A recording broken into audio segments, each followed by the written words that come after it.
আরজিকর কাণ্ডে নিহত চিকিৎসকের জন্মদিনে বিচারের দাবিতে পথে নামল অভয় মঞ্চ উত্তর দিনাজপুর। রবিবার এই সংগঠনের পক্ষ থেকে রায়গঞ্জ মেডিকেল কলেজ ও হাসপাতালের সামনে চলে প্রতিবাদ সভা। আরজিকরে পাশবিক ঘটনায় নিহত হয়েছিলেন চিকিৎসক, তার এখন পূর্ণাঙ্গ বিচার মেলেনি। এই পৈশাচিক ঘটনার নেপথ্যে যারা যুক্ত তাদের সকলের শাস্তি চেয়ে এদিন স্লোগান তোলেন অভয়া মঞ্চের প্রতিনিধিরা। মুখে কালো কাপড় বেঁধে এবং বুকে কালো ব্যাজ ঝুলিয়ে প্রতিবাদ জানিয়েছেন তারা। রাত পোহালেই মাধ্যমিক পরীক্ষা, কিন্তু এখনো হাতে আসেনি অ্যাডমিট কার্ড। অ্যাডমিটের দাবিতে বিডি অফিসের সামনে ধর্নায় পরীক্ষার্থী। ঘটনাকে ঘিরে চাঞ্চল্য মালদার হরিশ্চন্দ্রপুরে।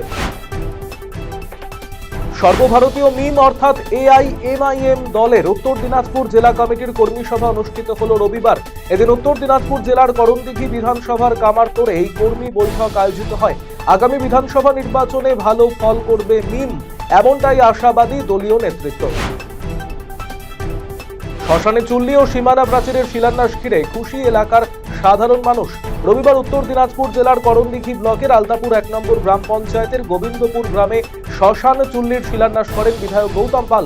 অপরদিকে একই দিনে মেহেন্দাবাড়ি গ্রামের শ্মশানে সীমানা প্রাচীরের শিলান্যাস করলেন তিনি।